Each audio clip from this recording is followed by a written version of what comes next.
Bonjour mes amis, Deus abençoe que Dieu vous todos bénisse vocês. tous E que aconteça isso et que de cela forma se produise de abundante. forme abondante. Aliás, D'ailleurs, diga-se de passagem, disons au passage que a vida la abundante vie abondante que Jésus promet, je suis venu pour que vous ayez la vie et la vie en abondance.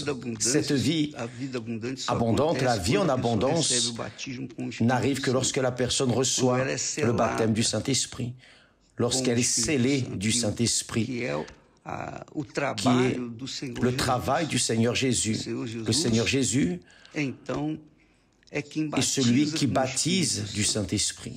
Sans le Seigneur Jésus-Christ comme Seigneur et Sauveur, il n'y a aucune chance pour que la personne reçoive le Saint-Esprit. Donc, c'est ce que nous avons dit hier, quand Jésus prie en disant: Or,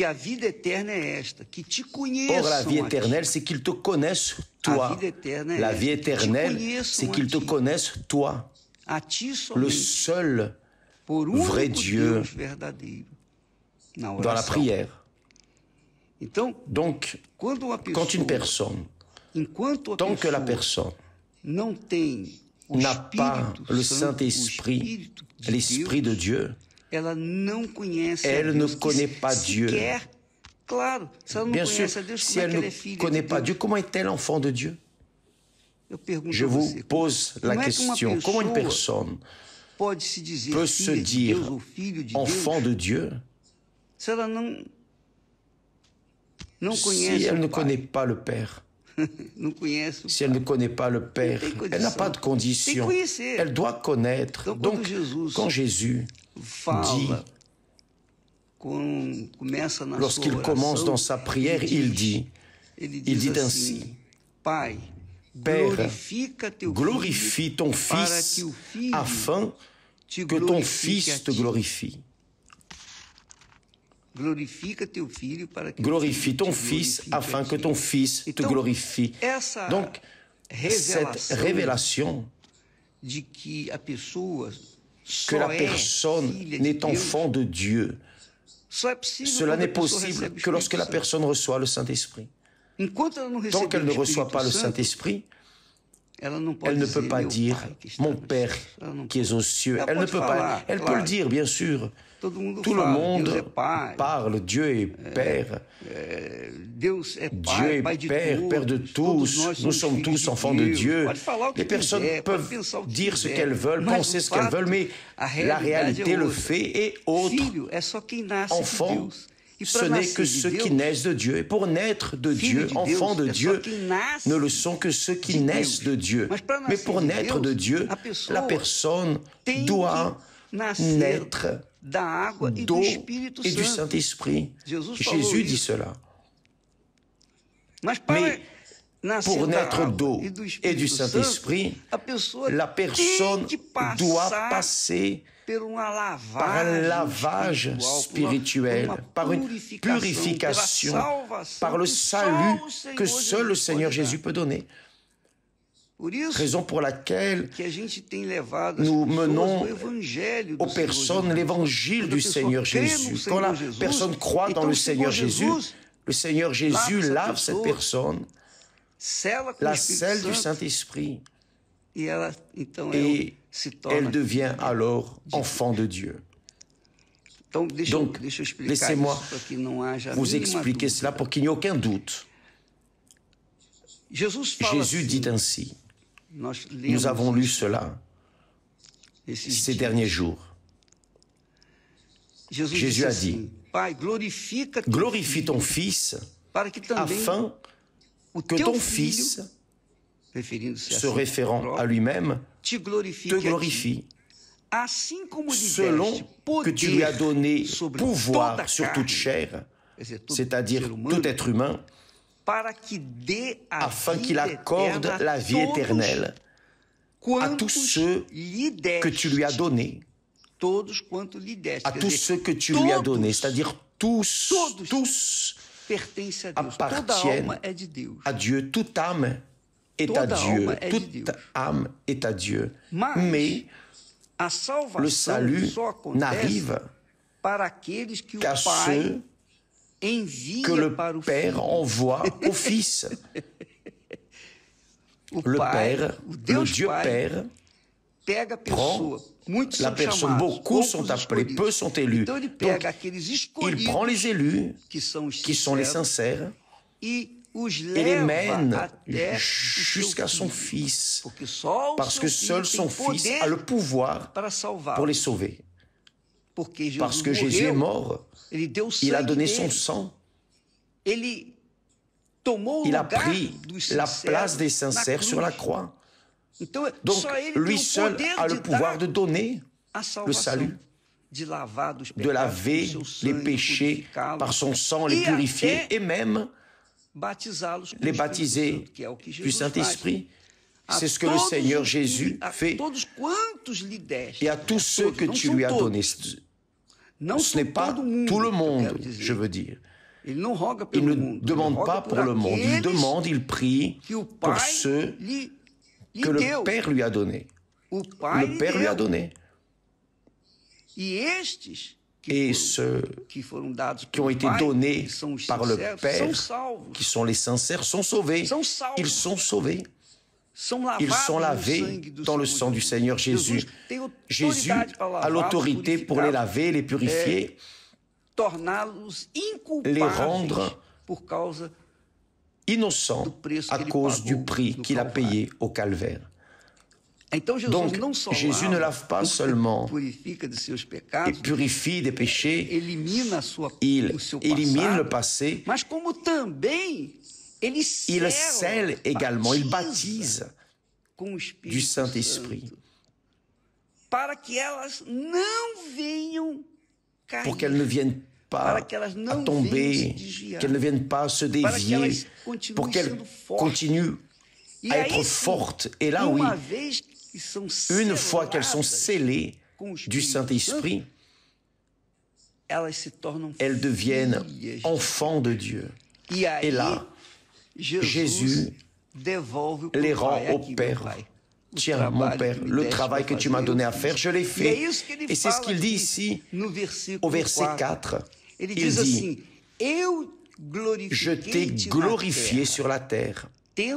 J'ai achevé l'œuvre que tu m'as donné à faire. C'est-à-dire, Jésus a fait sur terre l'œuvre du salut. Il est le Sauveur. Ce n'est pas Paul, ce n'est pas Pierre, ce n'est pas Jean, ce n'est pas Abraham, ce n'est pas Isaac, ni Jacob, ce n'est personne. Ce n'est que Jésus, personne d'autre. Il n'y a pas de Marie, il n'y a pas de Joseph, il n'y a pas de Saint-Tel, Saint-Tel. Personne ne peut sauver, seul Jésus. C'est ce que vous devez comprendre, mes amis. Le diable a créé cette idée que tous sont enfants de Dieu. Mensonge, le diable est menteur. Tout le monde n'est pas enfant de Dieu. Tous sont créatures de Dieu. Dieu a créé. Dieu a créé les anges aussi. Mais parmi les anges, un tiers des anges s'est corrompu avec Satan, Lucifer. Dieu a créé Adam et Ève. Mais enfants de Dieu, seuls ceux qui naissent d'eau et du Saint-Esprit. Donc, quand Jésus lave du péché la personne que le Père lui a donnée et la scelle du Saint-Esprit, alors cette créature devient enfant de Dieu. Elle peut dire « Mon Père qui es aux cieux ». Elle peut parler à Dieu comme un Père, pas seulement mon Dieu, mais mon Père. Je peux prier, mon Père, mon Dieu et mon Seigneur.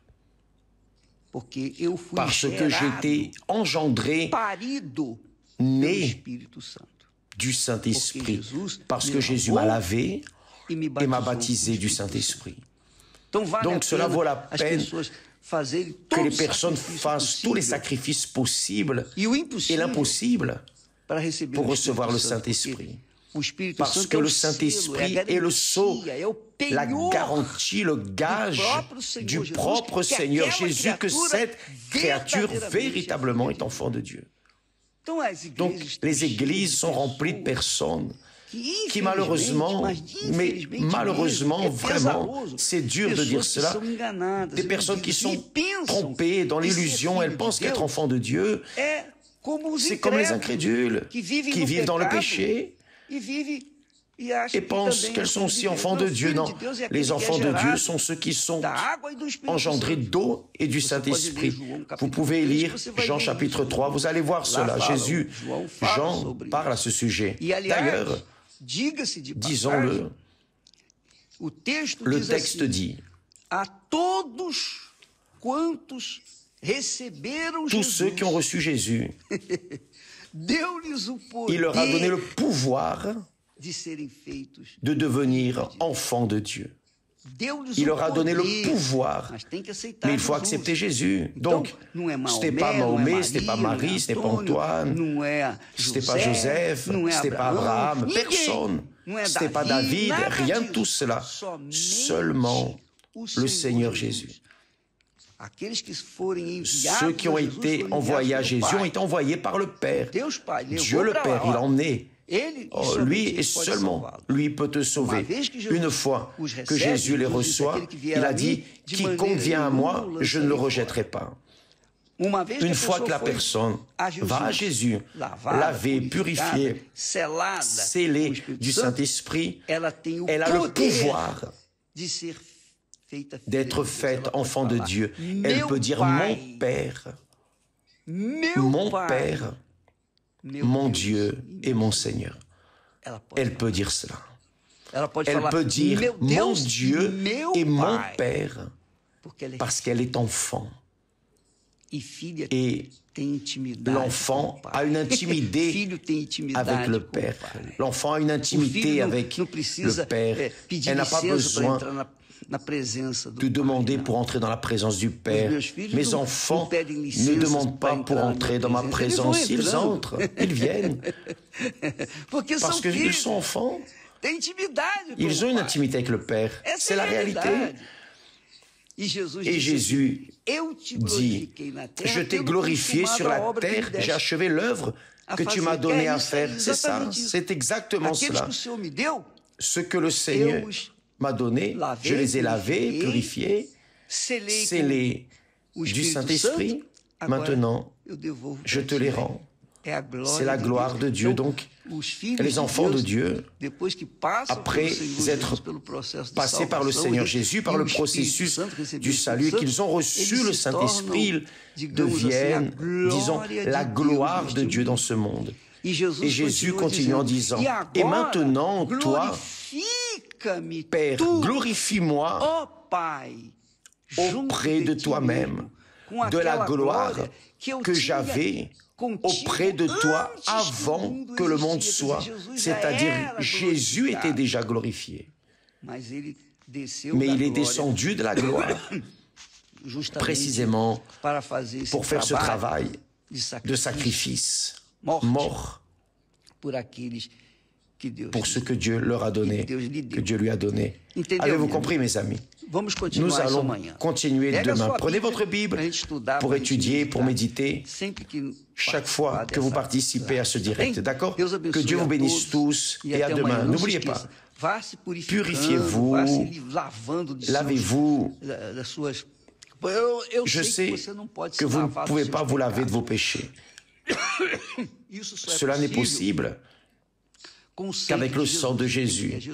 Il faut aller à Jésus. Mais pour que vous puissiez recevoir le Saint-Esprit, vous devez vous dévouer, vous devez vous consacrer, vous devez donner le meilleur de vous-même. S'il y a dans votre cœur une rancune, un ressentiment, vous devez demander pardon, vous devez pardonner, vous devez vous nettoyer, vous laver. Vous ne pouvez pas et vous ne devez en aucune manière, en qu'une manière, garder un ressentiment, un péché caché. Si vous faites ça, vous n'allez pas recevoir le Saint-Esprit. C'est pour cela que beaucoup ne reçoivent pas le Saint-Esprit. Ils font le jeûne de Daniel, mais ils ne se sont pas sanctifiés avant. D'abord, vous devez vous sanctifier pour ensuite recevoir le Saint-Esprit. On se sanctifie, c'est-à-dire on se sépare du péché.